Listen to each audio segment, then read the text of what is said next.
Just going to say congratulations and how are you feeling, but maybe you can expand on waiting for this moment. Can you talk to us a little bit about that? I've been feeling pretty good since leaving that cage, and I see a lot of fighters. I see a lot of my friends who fight up here, and I never got the chance to get up here.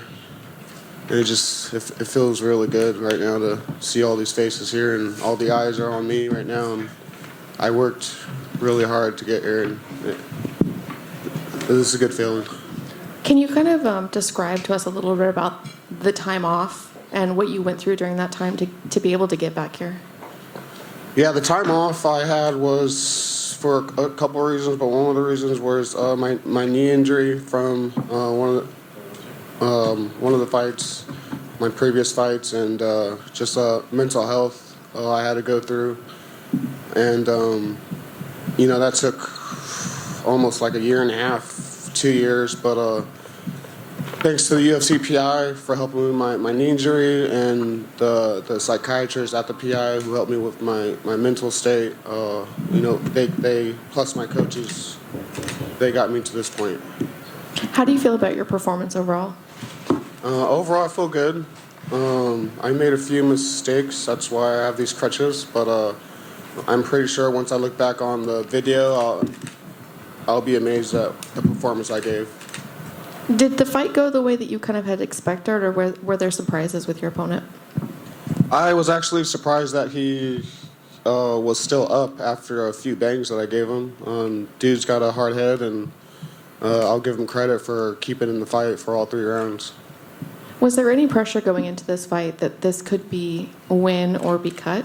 Yeah, that was basically the whole camp, was me sitting here stressing, trying to keep my balloon with me the whole camp, and make sure that I stay in the now and not think about, okay, what happens if I lose this fight? Am I out? Are people just going to forget about me and cut me loose? And I did what the psychiatrist said, Micah, at the PI, and I held on to my balloon, and I stayed in the now every single day out through camp, and it put me here.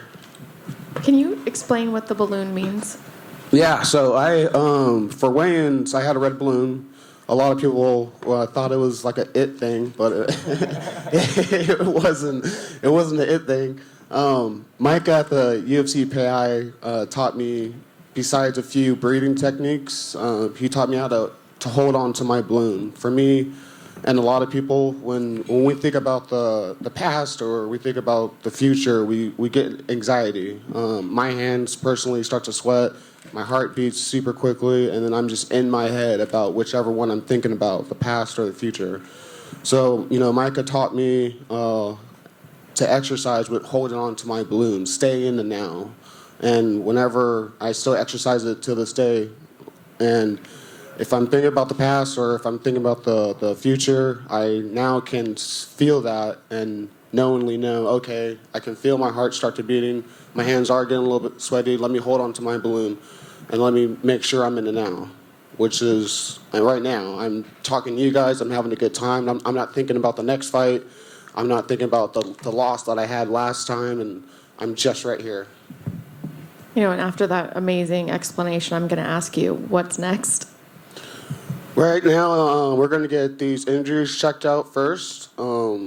That's the most important thing, to make sure we can get back out here. And then, go party out in Arizona. Thank you so much.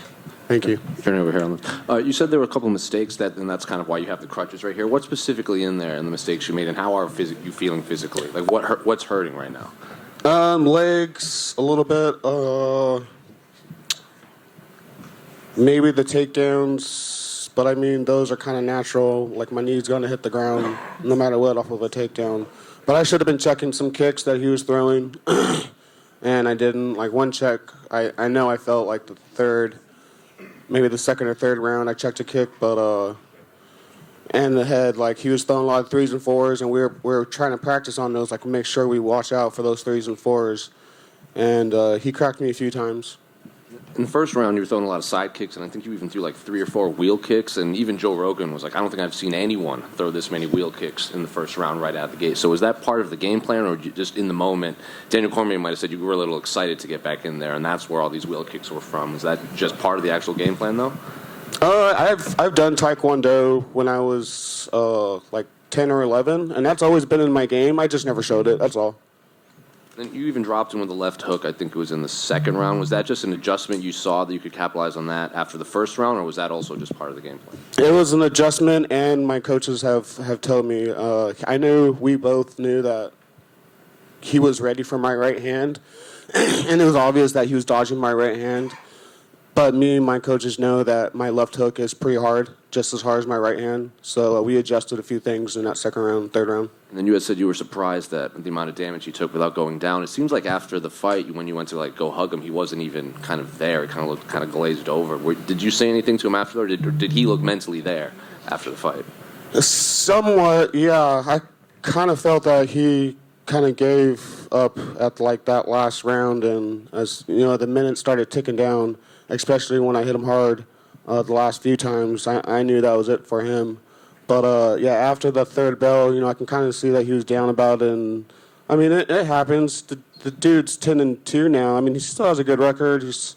I think he's 30. Like, he still has a future here. Losses hurt.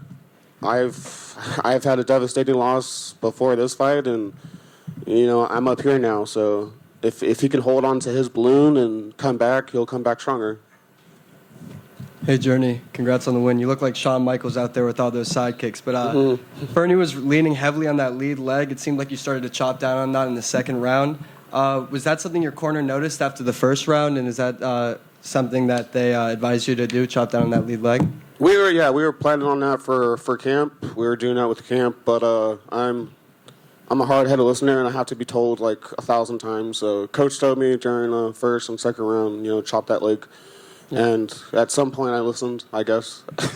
And he was also relying on his counter left hooks. Did you notice that during the fight, and what adjustments did you make in response to those counters? Yeah, we watched a lot of video to make sure that we were ready for that hook. And he hit me with it a few times and woke me up a little bit. But I kind of started to figure out the timing of it and started to see that hook fly, and I also see the rear hook or the overhand right, and you guys see I was ducking under that one as well, so we were prepared. Journey, hi. Coming off those 2 losses and the no contest, the one that got overturned, unfortunately, does this win just kind of put you on like a positive, like almost like a high, to maybe push you like ahead in your career? Yeah, definitely. Especially another win over Texas. That feels great over Texas because they're the one who took that win away from me. But no, this solidifies that I beat 2 Texas guys, and that first one shouldn't have been overturned in the first place. Like, that was a dominant win, and it should have been overturned over some marijuana penalty that I wasn't even high over. Like, it wasn't like I was sitting here smoking backstage. I stopped a few weeks after. Just like I did every other fight, and because they have a lower threshold, I got popped for it, and that's not fair to any of us fighters at all. And what does the celebration look like tonight? Say again? What does the celebration look like for you and your family, your team tonight? I'm pretty sure I won't remember tomorrow. But it's gonna be a good win. It's gonna be a good celebration.